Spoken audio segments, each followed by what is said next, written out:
पाद पंकज बंदन सिमरो अंगद दुख निकंदन अमरदास गुर हृदय तिहावो हृदय तिहावो श्री गुरु रामदास गुण गावो गुरु अर्जन बिगनन के नासक बिगनन के नासक श्री गुरु हर गोबिंद शुभ समत प्रकाशक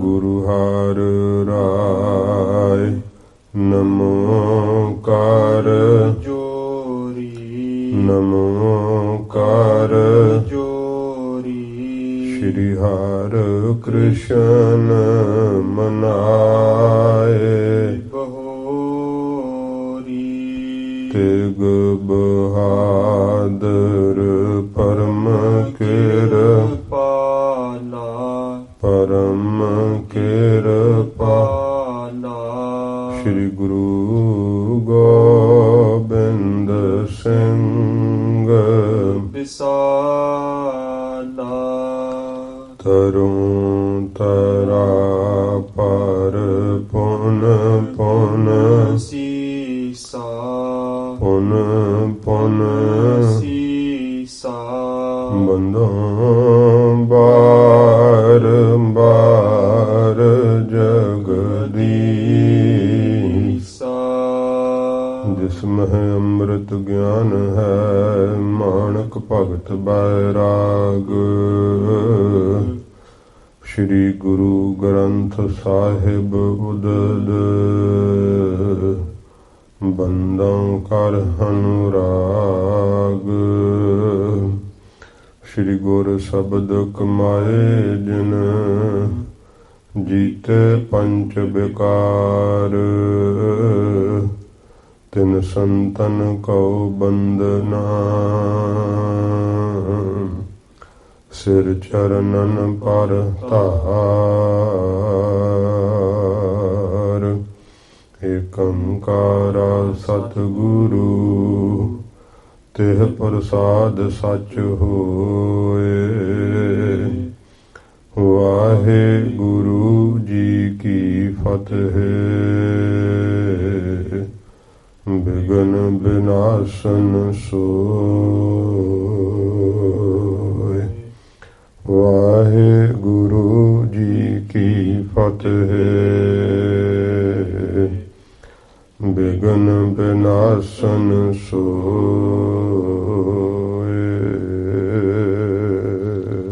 सतनाम श्री वाहेगुरु साहिब जी। दोहरा नामे ते सब कुछ बनियो खंड ब्रह्मांड शरीर सो क्यों नाम बिसारियो नित समार मत धीर नामे ते सब कुछ बनियो। वाहेगुरु जी का खालसा वाहेगुरु जी की फतेह। सच्चे पातशाह गरीब नवाज सतगुरु धन साहिब श्री गुरु ग्रंथ साहिब जी महाराज सतगुरु जी की किरपा रहमत सदका सत संगत दियां पवित्र घड़ियां जिंदगी दे सवासां नूं सफल करन वास्ते प्राप्त होईयां हन। महाराज जी दे पवित्र जस की कथा कविराज कवि भाई संतोख सिंह जी श्री गुरु नानक प्रकाश ग्रंथ की आरंभता कर रहे हैं। सतगुरां जी के चरणों का मंगलाचरण करदियां होइयां कविराज हुण नाम की महिमा कह रहे हैं। वाहिगुरु नाम तो बिना ਸੰਸਾਰ ਵਿੱਚ ਜੀਵ ਦੇ ਸਾਰੇ ਸਵਾਸ ਵਿਅਰਥ ਚਲੇ ਜਾਂਦੇ ਹੈ। ਜਿੰਨੀ ਵੀ ਕਿਸੇ ਕੋਲ ਕੋਈ ਪ੍ਰਭਤਾ ਹੈ, ਸੰਸਾਰ ਵਿੱਚ ਕੋਈ ਮਾਣ ਵਡਿਆਈ ਹੈ, ਸਭ ਕੁਝ ਨਾਮ ਤੋਂ ਹੀ ਪ੍ਰਾਪਤ ਹੋਇਆ ਹੈ। ਚੌਹਾਂ ਯੁੱਗਾਂ ਦੇ ਭਗਤ ਨਾਮ ਦਾ ਪ੍ਰਤਾਪ ਜਾਣਦੇ ਹੈ।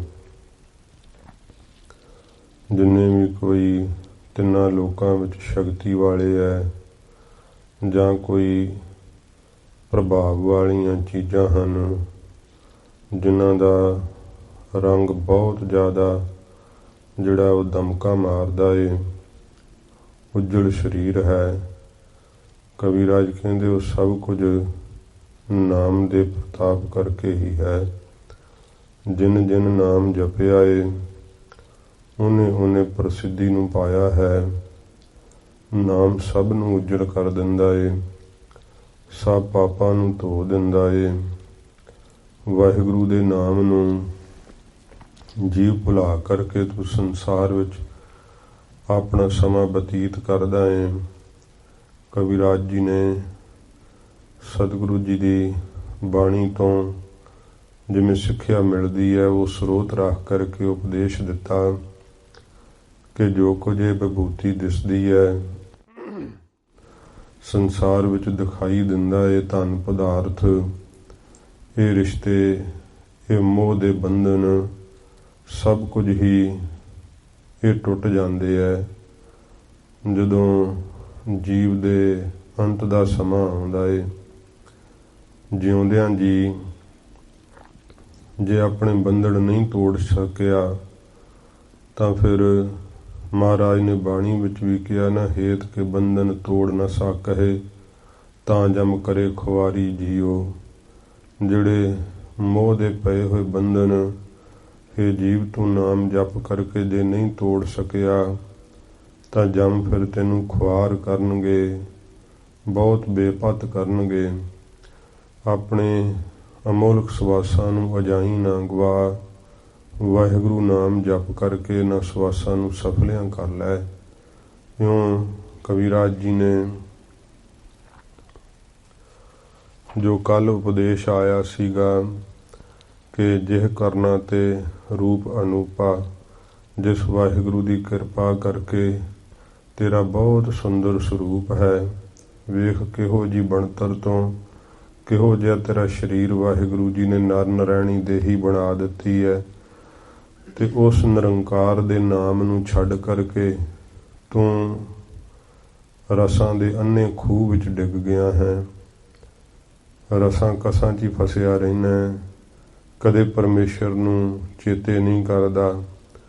ਜਿਸ ਵਾਹਿਗੁਰੂ ਨੇ ਕਿਰਪਾ ਕਰਕੇ ਤੈਨੂੰ ਸਭ ਪਦਾਰਥ ਦਿੱਤੇ ਹੈ, ਫਿਰ ਤੂੰ ਉਸ ਨੂੰ ਛੱਡ ਕਰਕੇ ਆਪਣਾ ਮਤਲਬ ਸੰਸਾਰੀ ਪਦਾਰਥਾਂ ਵਾਸਤੇ ਹੀ ਰੱਖ ਦੇਣਾ।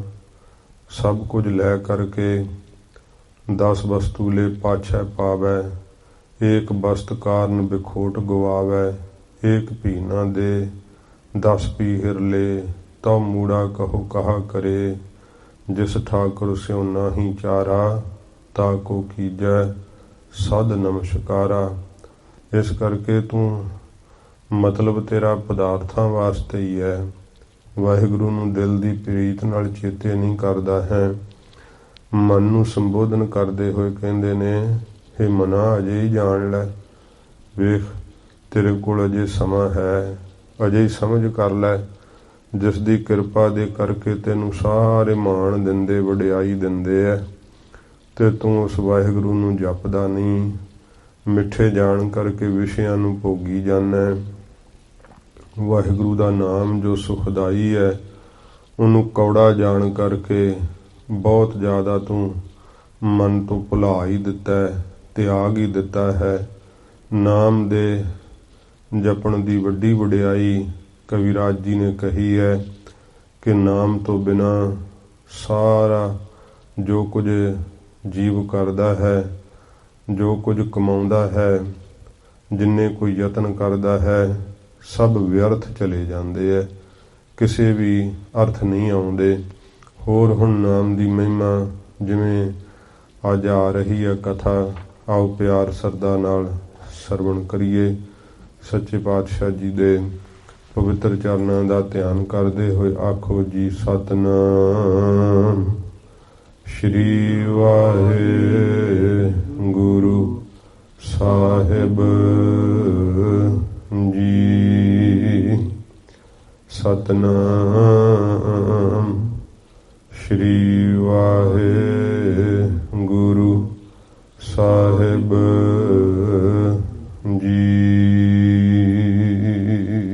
ਸਤਨਾਮ ਸ੍ਰੀ ਵਾਹਿਗੁਰੂ ਸਾਹਿਬ ਜੀ।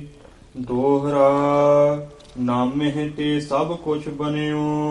ਕਵਿਰਾਜ ਜੀ ਫਰਮਾਉਂਦੇ ਐ, ਇਹ ਜੋ ਕੁਝ ਵੀ ਦਿਸਦੀ ਹੈ ਬਣਾਵਟ, ਇਹ ਸਭ ਕੁਛ ਨਾਮ ਤੋਂ ਹੀ ਬਣਿਆ ਹੈ। ਖੰਡ ਬ੍ਰਹਮੰਡ ਸਰੀਰ, ਜੋ ਇਹ ਖੰਡ ਧਰਤੀ ਦੇ ਟੁਕੜੇ ਹਨ, ਜੋ ਇਹ ਵੱਡਾ ਬ੍ਰਹਮੰਡ ਹੈ, ਤੇ ਜੋ ਇਹ ਸਰੀਰ ਹੈ ਇਸ ਧਰਤੀ ਦੇ ਉੱਤੇ ਵਸਣ ਵਾਲੇ, ਇਸ ਬ੍ਰਹਮੰਡ ਦੇ ਅੰਦਰ ਗੁਪਤ ਪ੍ਰਗਟ ਜਿੰਨੇ ਜੀਵ ਹਨ, ਸਭ ਦੀ ਉਤਪਤੀ ਨਾਮ ਤੋਂ ਹੀ ਹੋਈ ਹੈ।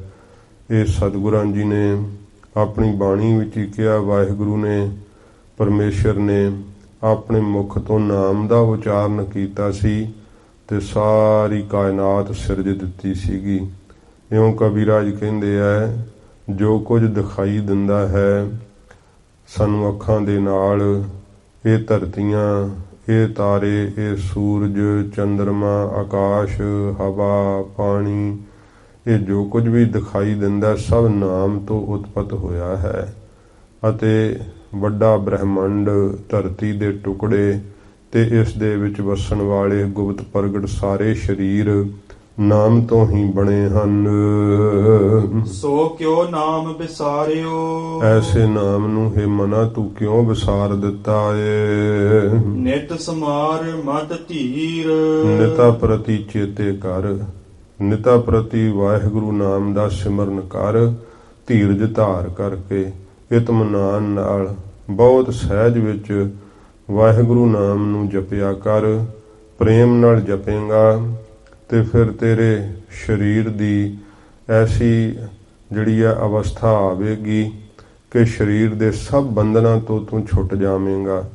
ਜੋ ਕੁਝ ਸਰੀਰ ਨੂੰ ਵਿਆਪਦਾ ਹੈ ਨਾ, ਉਸ ਬੰਧਨ ਤੋਂ ਤੂੰ ਆਜ਼ਾਦ ਹੋ ਜਾਵੇਂਗਾ। ਮਨ ਨੂੰ ਜਿਹੜੇ ਬੰਧਨ ਪਏ ਐ ਉਹਨਾਂ ਤੋਂ ਵੀ ਨਾਮ ਛੁਡਾ ਲਵੇਗਾ। ਨਾਮ ਕਰਕੇ ਹੀ ਸਾਰਾ ਕੁਝ ਬਣਿਆ ਹੈ।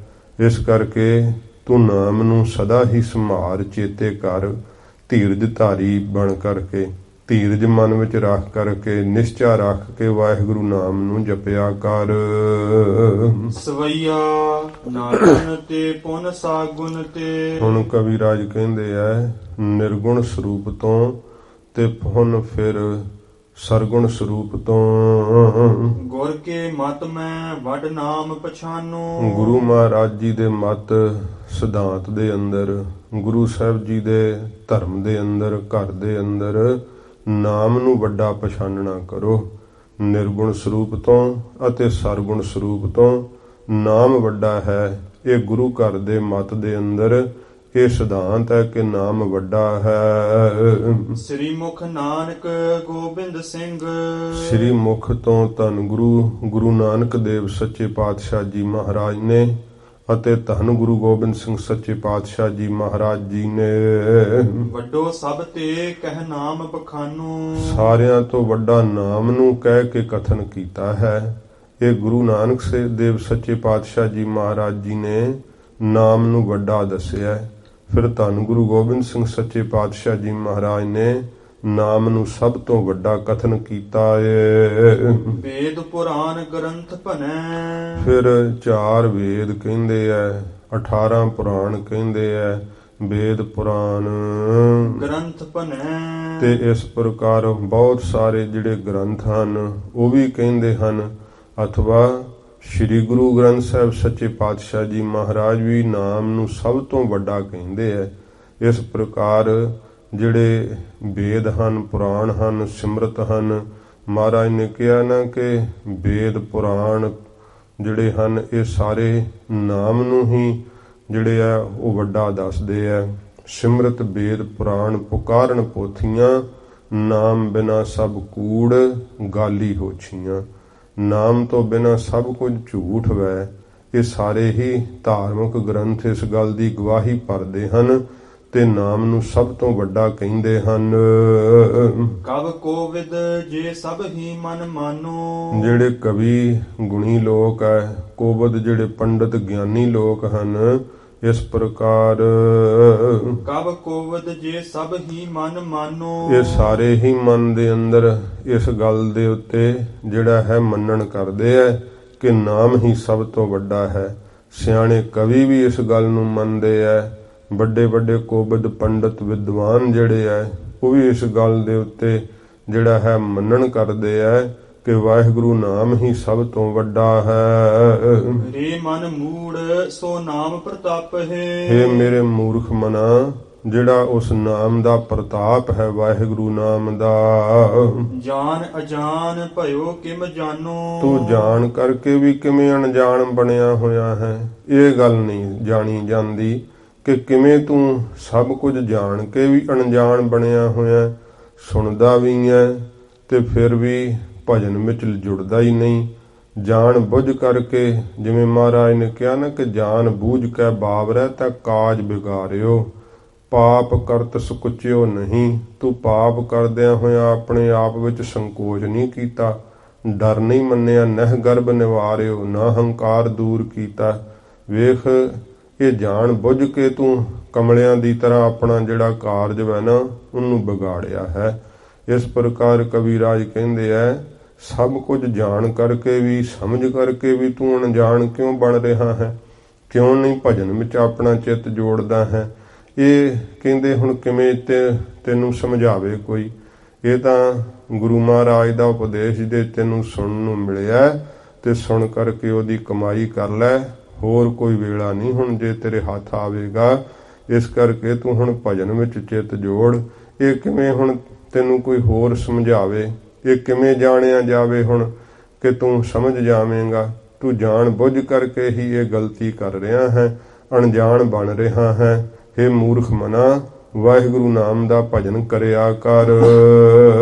ਸਵਈਆ ਨਾ ਗੁਣ ਤੇ ਇਮ ਜਾਣ ਵੱਡੋ। ਕਹਿੰਦੇ ਆ ਹੁਣ ਨਿਰਗੁਣ ਸਰੂਪ ਤੇ ਨਾਮ ਨੂੰ ਇਸ ਤਰ੍ਹਾਂ ਵੱਡਾ ਜਾਣਨਾ ਕਰੋ। ਸਿੱਧ ਕਰਕੇ ਕਵੀਰਾਜ ਦੱਸਦੇ ਆ। ਹੁਣ ਪਹਿਲਾਂ ਦੱਸਿਆ ਹੈ ਕਿ ਗੁਰੂ ਘਰ ਦੇ ਸਿਧਾਂਤ ਵਿੱਚ ਨਾਮ ਨੂੰ ਨਿਰਗੁਣ ਸਰੂਪ ਤੋਂ ਤੇ ਸਰਗੁਣ ਸਰੂਪ ਤੋਂ ਵੱਡਾ ਕਥਨ ਕੀਤਾ ਜਾਂਦਾ ਹੈ। ਹੁਣ ਕਵੀਰਾਜ ਜੀ ਜਿਹੜਾ ਹੈ ਉਹ ਦ੍ਰਿਸ਼ਟਾਂਤ ਦੇ ਕਰਕੇ ਸਿੱਧ ਕਰਦੇ ਹਨ। ਪਹਿਲੋਂ ਨਿਰਗੁਣ ਸਰੂਪ ਤੋਂ ਨਾਮ ਨੂੰ ਵੱਡਾ ਕਥਨ ਕਰਨ ਲੱਗੇ ਹਨ। ਨਾ ਗੁਣ ਤੇ ਇਮ ਜਾਣ ਵੱਡੋ। ਕਹਿੰਦੇ ਨਿਰਗੁਣ ਸਰੂਪ ਤੋਂ, ਪਰਮੇਸ਼ਰ ਦੇ ਨਿਰਗੁਣ ਸਰੂਪ ਤੋਂ ਨਾਮ ਨੂੰ ਇਸ ਤਰ੍ਹਾਂ ਵੱਡਾ ਸਮਝਣਾ ਕਰੋ, ਜਾਣਨਾ ਕਰੋ। ਪਰਮਾਤਮਾ ਦੇਹਨ ਮੈਂ ਸਭ ਸੂ। ਤੇ ਜੋ ਪਰਮਾਤਮਾ ਹੈ, ਪਰਮੇਸ਼ਰ ਹੈ ਨਿਰਗੁਣ ਸਰੂਪ, ਉਹ ਤਾਂ ਸਭ ਦੇਹਾਂ ਦੇ ਅੰਦਰ ਹੈ। ਚੇਤਨ ਰੂਪ ਵਿੱਚ ਉਹ ਸਭ ਦੇ ਅੰਦਰ ਸਮਾ ਰਿਹਾ ਹੈ। ਚੇਤਨ ਕੇ ਅਵਲੰਬਤ ਹਵੈ। ਤੇ ਇਸ ਚੇਤਨ ਸਰੂਪ ਦੇ, ਨਿਰਗੁਣ ਸਰੂਪ ਦੇ ਅਵਲੰਬਤ ਆਸਰੇ ਹੋ ਕਰਕੇ ਨਰ ਨਾਰ ਬਿਰਾਜਤ ਜੰਗਮ ਜੋ। ਜਿੰਨੇ ਪੁਰਸ਼, ਇਸਤਰੀਆਂ, ਜੜ ਅਤੇ ਜੰਗਮ ਚੱਲਣ ਵਾਲੇ ਜਿੰਨੇ ਜੀਵ ਜੰਤੂ ਹਨ ਗੁਪਤ ਪ੍ਰਗਟ, ਸਭ ਉਸ ਚੇਤਨ ਬ੍ਰਹਮ ਦੇ ਆਸਰੇ ਹਨ। ਹੋਵਤ ਹੀ ਤਿਹ ਕੇ ਘਟ ਮੈਂ। ਹੁੰਦਿਆਂ ਹੋਇਆਂ ਉਸ ਚੇਤਨ ਬ੍ਰਹਮ ਦੇ ਘਟ ਹਿਰਦੇ ਵਿੱਚ ਨਰ ਜੀਵ ਦੁਖੀ ਭਵ ਮੈਂ ਸਭ ਕੋ। ਤੇ ਜਿਹੜੇ ਭਵ ਸੰਸਾਰ ਦੇ ਅੰਦਰ ਜਿਹੜੇ ਜੀਵ ਹਨ, ਮਨੁੱਖ ਹਨ, ਇਹ ਹਰ ਕੋਈ ਦੁਖੀ ਕਿਉਂ ਹੈ? ਫਿਰ ਕਵੀਰਾਜ ਕਹਿੰਦੇ ਐ, ਚੇਤਨ ਦਾ ਅੰਦਰ ਵਾਸ ਹੈ, ਪਰ ਫਿਰ ਵੀ ਸੰਸਾਰ ਦੇ ਅੰਦਰ ਜਿਹੜੇ ਜੀਵ ਹਨ, ਮਨੁੱਖ ਹਨ, ਉਹ ਜਿਹੜੇ ਦੁਖੀ ਫਿਰਦੇ ਹਨ। ਨਾਮ ਜਪੈ ਜਬ ਹੀ ਸੁਖ ਸਾਗਰ।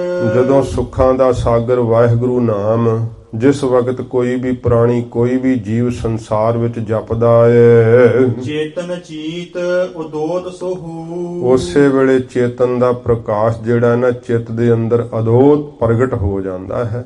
ਉਸੇ ਸਮੇਂ ਚੇਤਨ ਸਾਖਿਆਤ ਹੋ ਜਾਂਦਾ ਹੈ, ਪ੍ਰਕਾਸ਼ ਹੀ ਪ੍ਰਕਾਸ਼ ਹੋ ਜਾਂਦਾ ਹੈ।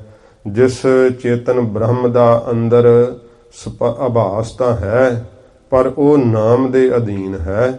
ਜਦੋਂ ਸੁੱਖਾਂ ਦਾ ਸਾਗਰ ਨਾਮ ਹਿਰਦੇ ਵਿੱਚ ਆ ਕਰਕੇ ਵਸਦਾ ਨਾ, ਪ੍ਰਾਣੀ ਜਦੋਂ ਨਾਮ ਜਪਦਾ ਹੈ, ਉਦੋਂ ਫਿਰ ਨਿਰਗੁਣ ਸਰੂਪ ਦਾ ਪ੍ਰਕਾਸ਼ ਜਿਹੜਾ ਨਾ ਚੇਤਨ ਬ੍ਰਹਮ ਦਾ, ਉਹ ਅੰਦਰ ਪ੍ਰਕਾਸ਼ ਆਉਂਦਾ ਹੈ, ਪ੍ਰਗਟ ਹੋ ਆਉਂਦਾ ਹੈ। ਸਵਈਆ ਸੰਗੁਣ ਤੇ ਵਦ ਜਾਣਤ ਹੈ ਇਵ। ਇਉਂ ਨਿਰਗੁਣ ਸਰੂਪ ਤੋਂ ਨਾਮ ਨੂੰ ਵੱਡਾ ਦੱਸਿਆ ਹੈ ਸਮਝਣਾ, ਕਿਉਂਕਿ ਕਵੀਰਾਜ ਜੀ ਨੇ ਇੱਥੇ ਤਾਤਪਰਜ ਰੱਖਦਿਆਂ ਹੋਇਆਂ ਕਿਹਾ ਕਿ ਨਿਰਗੁਣ ਸਰੂਪ ਜੋ ਸਭ ਦੇ ਅੰਦਰ ਬਿਰਾਜ ਰਿਹਾ, ਜਿਸ ਦੇ ਵਿੱਚ ਮਾਇਆ ਦੇ 3 ਗੁਣ ਨਹੀਂ ਹਨ, ਤੇ ਇਸ ਪ੍ਰਕਾਰ ਉਹ ਸਭ ਦੇ ਅੰਦਰ ਸਮਾਇਆ ਹੋਇਆ, ਆਪਣੀ ਚੇਤਨ ਸੱਤਾ ਕਰਕੇ ਹੀ ਸਭ ਦੇ ਅੰਦਰ ਵਸਿਆ ਹੋਇਆ। ਪਰ ਵੇਖੋ ਉਸ ਨਿਰਗੁਣ ਸਰੂਪ ਦੇ ਚੇਤਨ ਬ੍ਰਹਮ ਦੇ ਅੰਦਰ ਹੁੰਦਿਆਂ ਹੋਇਆਂ ਵੀ ਜੀਵ ਦੁਖੀ ਰਹਿੰਦੇ ਐ, ਬਹੁਤ ਜ਼ਿਆਦਾ ਪਰੇਸ਼ਾਨ ਰਹਿੰਦੇ ਐ, ਚਿੰਤਾਤੁਰ ਰਹਿੰਦੇ ਐ। ਫਿਰ ਕਹਿੰਦੇ ਜਦੋਂ ਕੋਈ ਵੀ ਉਹਨਾਂ ਵਿੱਚੋਂ ਪ੍ਰਾਣੀ ਨਾਮ ਜਪਦਾ ਹੈ, ਭਜਨ ਕਰਦਾ ਹੈ, ਨਾਮ ਸੁੱਖਾਂ ਦਾ ਸਾਗਰ ਵੈ, ਨਾਮ ਦੇ ਜਪਦਿਆਂ ਹੀ ਚੇਤਨ ਹੈ ਤਾਂ ਅੰਦਰ ਹੀ, ਪਰ ਉਹਦਾ ਸਪਰਸ਼ ਨਹੀਂ ਮਿਲ ਰਿਹਾ। ਜਦੋਂ ਨਾਮ ਜਪੀਏ ਤੇ ਅੰਦਰ ਹੀ ਚੇਤਨ ਪ੍ਰਕਾਸ਼ ਆਉਂਦਾ ਹੈ, ਬਾਹਰੋਂ ਨਹੀਂ ਕਿਤੋਂ ਪਰਮੇਸ਼ਰ ਲੱਭਦਾ, ਅੰਦਰੋਂ ਹੀ ਲੱਭ ਪੈਂਦਾ ਹੈ। ਸੀਗਾ ਤਾਂ ਪਹਿਲਾਂ ਵੀ ਅੰਦਰ ਹੀ, ਪਰ ਭੋਗੀ ਹਿਰਦੈ ਉਦਾਸ, ਮਨ ਭੋਗਾਂ ਵਿੱਚ ਫਸਿਆ ਹੋਇਆ ਸੀ, ਇਸ ਕਰਕੇ ਦੁਖੀ ਹੋ ਰਿਹਾ ਸੀਗਾ ਤਾਂ ਬ੍ਰਹਮ ਅੰਦਰ ਹੀ, ਪਰ ਨਾਮ ਵੱਡਾ ਹੋਇਆ ਨਾ ਫਿਰ, ਕਿ ਨਾਮ ਦੇ ਜਪਣੇ ਕਰਕੇ ਉਹ ਨਿਰਗੁਣ ਸਰੂਪ ਅੰਦਰ ਸਾਖਿਆਤ ਹੋ ਗਿਆ, ਚੇਤਨ ਬ੍ਰਹਮ ਜਿਹੜਾ ਸੀ ਅੰਦਰ ਪ੍ਰਕਾਸ਼ ਆਇਆ। ਇਉਂ ਕਵੀਰਾਜ ਕਹਿੰਦੇ ਨੇ ਨਿਰਗੁਣ ਸਰੂਪ ਤੋਂ ਨਾਮ ਨੂੰ ਵੱਡਾ ਜਾਣਨਾ ਕਰੋ। ਸਵਈਆ ਸੰਗੁਣ ਤੇ ਵਦ ਜਾਣਤ ਹੈ ਇਵ। ਕਹਿੰਦੇ ਹੁਣ ਸਰਗੁਣ ਸਰੂਪ ਤੋਂ ਨਾਮ ਨੂੰ ਵੱਡਾ ਜਿਹੜਾ ਇਸ ਤਰ੍ਹਾਂ ਜਾਣਨਾ ਕਰੋ। ਜੇ ਰਸ ਜਾਪ ਮੈਂ ਲੀਨ ਵਿਸ਼ਾਲਾ। ਕਹਿੰਦੇ ਜਦੋਂ ਜਿਹੜਾ ਹੈ ਮਨ ਜਾਪ ਦੇ ਅੰਦਰ ਲੱਗ ਜਾਂਦਾ ਹੈ, ਵਾਹਿਗੁਰੂ ਮੰਤਰ ਦੇ ਅੰਦਰ ਮਨ ਜਿਹੜਾ ਜੁੜ ਜਾਂਦਾ ਹੈ, ਤੇ ਲਿਵ ਜਦੋਂ ਜੁੜ ਜਾਂਦੀ ਹੈ, ਫਿਰ ਉਸ ਰਸ ਨੂੰ ਲੈ ਕਰਕੇ ਜਗਿਆਸੂ ਜਿਹੜਾ ਨਿਹਾਲ ਹੁੰਦਾ ਹੈ। ਇਸ ਪ੍ਰਕਾਰ ਸਗੁਣ ਤੇ ਵਦ ਜਾਣਤ ਹੈ ਇਵ। ਸਰਗੁਣ ਤੋਂ ਨਾਮ ਨੂੰ ਇਸ ਤਰ੍ਹਾਂ ਵੱਡਾ ਜਾਣਨਾ ਕਰੋ। ਜੇ ਰਸ ਜਾਪ ਮੈਂ ਲੀਨ ਵਿਸ਼ਾਲਾ। ਜਿਹੜੇ ਜਪੀ ਲੋਕ, ਜਿਹੜਾ ਜਾਪਕ ਹੈ, ਉਹ ਇਸ ਪ੍ਰਕਾਰ ਰਸ ਦੇ ਅੰਦਰ ਜਦੋਂ ਲੀਨ ਹੋ ਜਾਂਦੇ ਹੈ, ਇੱਕ ਲਿਵ ਉਹਨਾਂ ਦੀ ਲੱਗ ਜਾਂਦੀ ਹੈ, ਰਸ ਵਿੱਚ ਹੀ ਜਿਹੜਾ ਹੈ ਉਹਨਾਂ ਦਾ ਮਨ ਜਿਹੜਾ ਇਸ ਤਰ੍ਹਾਂ ਜਿਹੜਾ ਇੱਕ ਮਿਕ ਹੋ ਜਾਂਦਾ ਹੈ, ਵਾਹਿਗੁਰੂ ਨਾਮ ਦਾ ਰਸ ਲੈਂਦਿਆਂ ਹੋਇਆਂ। ਪ੍ਰੇਮ ਸੋ ਨਾਮ ਵਸਿਓ ਜਬ ਹੀ। ਜਦੋਂ ਪ੍ਰੇਮ ਦੇ ਨਾਲ ਨਾਮ ਹਿਰਦੇ ਵਿੱਚ ਵਸ ਜਾਂਦਾ ਏ, ਤਬ ਗੋਚਰ ਹੋਤ ਸਰੂਪ ਕਿਰਪਾਲਾ। ਕਿਰਪਾਲੂ ਵਾਹਿਗੁਰੂ ਦਾ ਜਿਹੜਾ ਸਰਗੁਣ ਸਰੂਪ ਹੈ, ਉਦੋਂ ਨੇਤਰਾਂ ਦੇ ਗੋਚਰੇ ਹੋ ਜਾਂਦਾ, ਭਾਵ ਫਿਰ ਅੱਖਾਂ ਦੇ ਸਾਹਮਣੇ ਆ ਜਾਂਦਾ ਹੈ। ਇਸ ਕਰਕੇ ਸਰਗੁਣ ਸਰੂਪ ਤੋਂ ਵੀ ਨਾਮ ਵੱਡਾ ਹੋਇਆ ਨਾ, ਕਿਉਂਕਿ ਨਾਮ ਨਾਲ ਜਦੋਂ ਪ੍ਰੀਤ ਲੱਗਦੀ ਹੈ, ਨਾਮ ਦੇ ਰਸ ਵਿੱਚ ਜਦੋਂ ਮਨ ਨਿਮਗਨ ਹੋ ਜਾਂਦਾ ਹੈ, ਤੇ ਉਦੋਂ ਉਸ ਰਸ ਦੇ ਅੰਦਰ ਜਦੋਂ ਦਰਸ਼ਨ ਦੇਖਣ ਨੂੰ ਜੀ ਕਰਦਾ ਹੈ, ਤੇ ਮਹਾਰਾਜ ਸੱਚੇ ਪਾਤਸ਼ਾਹ ਦਾ ਦਰਸ਼ਨ ਕਿਹੋ ਜਿਹਾ ਹੋਵੇਗਾ। ਨਾਮ ਦੀ ਪ੍ਰੀਤ ਵੇਖ ਕਰਕੇ ਫਿਰ ਸਰਗੁਣ ਸਰੂਪ ਵੀ ਮਹਾਰਾਜ ਆਪਣਾ ਪ੍ਰਗਟ ਕਰ ਦਿੰਦੇ ਆ। ਇਉਂ ਕਵੀਰਾਜ ਕਹਿੰਦੇ ਨੇ ਨਾਮ ਦੇ ਵਿੱਚ ਜਦੋਂ ਹਿਰਦਾ ਭਿੱਜ ਜਾਂਦਾ ਹੈ ਨਾ, ਫਿਰ ਉਦੋਂ ਸਰਗੁਣ ਸਰੂਪ ਵੀ ਅੱਖਾਂ ਦੇ ਭਗਤਾਂ ਦੇ ਗੋਚਰੇ ਆ ਜਾਂਦਾ ਹੈ, ਅੱਖਾਂ ਨਾਲ ਵੇਖ ਲੈਂਦੇ ਐ। ਜਿਸ ਸਰੂਪ ਦੇ ਅੰਦਰ ਮਾਇਆ ਦੇ 3 ਗੁਣ ਵੀ ਹੋਣ ਤੇ ਮਾਇਆ ਦੇ 3 ਗੁਣਾਂ ਤੋਂ ਵੀ ਨਿਰਲੇਪ ਹੋਵੇ, ਉਸ ਨੂੰ ਸਰਗੁਣ ਸਰੂਪ ਕਹਿੰਦੇ ਐ। ਜਿਵੇਂ ਸਤਿਗੁਰੂ ਪਾਤਸ਼ਾਹ ਜੀ ਮਹਾਰਾਜ ਨੇ ਆਪਣਾ ਜਿਹੜਾ ਹੈ ਉਹ ਸਰਗੁਣ ਸਰੂਪ ਧਾਰਨ ਕੀਤਾ ਹੈ। ਇਸ ਪ੍ਰਕਾਰ ਫਿਰ ਵੀ ਮਹਾਰਾਜ ਨੇ ਨਾਮ ਨੂੰ ਵੱਡਾ ਦੱਸਿਆ ਹੈ। ਕਵੀਰਾਜ ਗੁਰੂ ਮਹਾਰਾਜ ਦੇ ਘਰ ਦੇ ਸਿਧਾਂਤ ਦੇ ਮੁਤਾਬਕ ਕਥਨ ਕਰਦੇ ਐ। ਵੇਖੋ ਨਾਮ ਕਹਿੰਦੇ ਸਰਗੁਣ ਸਰੂਪ ਤੋਂ ਵੀ ਵੱਡਾ ਹੈ। ਜਦੋਂ ਨਾਮ ਵਿੱਚ ਜਗਿਆਸੂ ਦਾ ਚਿੱਤ ਭਿੱਜ ਜਾਂਦਾ, ਜੁੜ ਜਾਂਦਾ ਹੈ, ਤੇ ਉਸ ਦੇ ਪ੍ਰੇਮ ਵਿੱਚ ਬੱਝੇ ਹੋਏ ਮਹਾਰਾਜ ਸਰਗੁਣ ਸਰੂਪ ਵੀ ਉਹਦੀਆਂ ਅੱਖਾਂ ਦੇ ਗੋਚਰੇ ਕਰ ਦਿੰਦੇ ਐ, ਪ੍ਰਤੱਖ ਸਾਹਮਣੇ ਆ ਜਾਂਦੇ ਹਨ। ਯਾਹੀ ਤੇ ਨਾਮ ਅਧੀਨ ਸਰੂਪ। ਇਸ ਕਰਕੇ ਜਿਹੜਾ ਸਰਗੁਣ ਸਰੂਪ ਹੈ ਉਹ ਨਾਮ ਦੇ ਅਧੀਨ ਹੈ, ਨਾਮ ਦੇ ਵਸੀਕਾਰ ਹੈ। ਸੱਚੇ ਪਾਤਸ਼ਾਹ ਜੀ ਮਹਾਰਾਜ ਭਗਤਾਂ ਦੇ ਵਸੀਕਾਰ ਹੋ ਜਾਂਦੇ ਐ। ਹੁਣ ਜਿਸ ਸਰੂਪ ਨੂੰ ਭਗਤ ਧੰਨਾ ਜੀ ਆਰਾਧਦੇ ਸੀਗੇ। ਪ੍ਰੇਮ ਦੇ ਵਸੀਕਾਰ ਹੋ ਕਰਕੇ ਹੀ ਸਰਗੁਣ ਸਰੂਪ ਵਿੱਚ ਦਰਸ਼ਨ ਦੇ ਦਿੱਤੇ ਨਾ। ਪ੍ਰੇਮ ਦੇ ਵਸੀਕਾਰ ਹੋ ਕਰਕੇ ਹੀ ਨਾਮਦੇਵ ਜੀ ਨੂੰ ਸਰਗੁਣ ਰੂਪ ਵਿੱਚ ਦਰਸ਼ਨ ਦਿੱਤੇ ਨਾ। ਪ੍ਰੇਮ ਦੇ ਵਸੀਕਾਰ ਹੋ ਕਰਕੇ ਭਗਤ ਪ੍ਰਹਲਾਦ ਜੀ ਨੂੰ ਸਰਗੁਣ ਸਰੂਪ ਵਿੱਚ ਆ ਕੇ ਦਰਸ਼ਨ ਦਿੱਤੇ ਨਾ। ਇਸ ਕਰਕੇ ਤੂੰ ਭਗਤਾਂ ਕੈ ਵਸ ਭਗਤਾਂ ਤਾਣ ਤੇਰਾ। ਇਹ ਨਾਮ ਦੀ ਵੱਡੀ ਵਡਿਆਈ ਹੈ। ਨਾਮ ਜਿਹੜਾ ਹੈ ਉਹ ਸਰਗੁਣ ਸਰੂਪ ਤੋਂ ਵੀ ਵੱਡਾ ਹੈ। ਇਸ ਪ੍ਰਕਾਰ ਯਾਹੀ ਤੇ ਨਾਮ ਅਧੀਨ ਸਰੂਪ।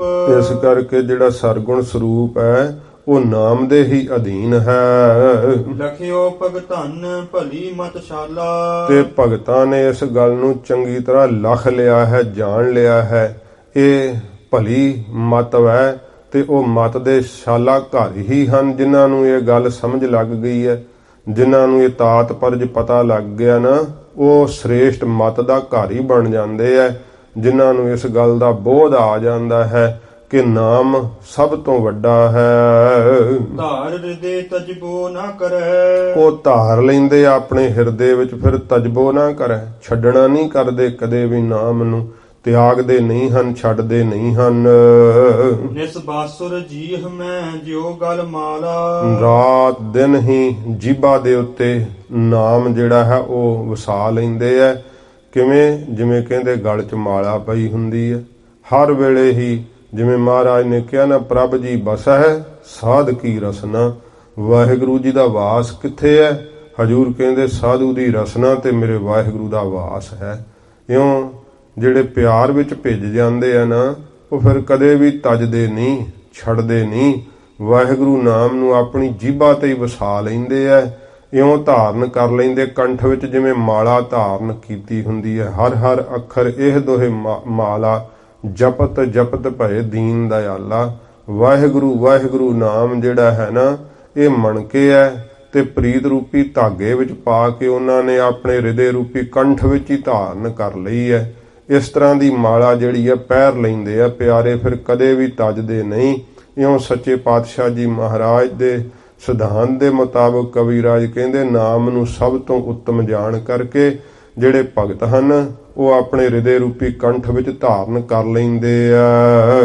ਚੌਪਈ ਨਿਜ ਤੇ ਅਦਕ ਹੇਤ ਸ੍ਰੀ ਰਾਮੂ। ਆਪਣੇ ਤੋਂ ਅਦਕ ਨਾਮ ਨੂੰ ਜਨਾਉਣ ਵਾਸਤੇ ਜਿਹੜਾ ਦੁਆਪਰ ਯੁੱਗ ਦੇ ਅੰਦਰ ਜੋ ਸ਼੍ਰੀ ਰਾਮਚੰਦਰ ਜੀ ਹੋਏ ਹਨ।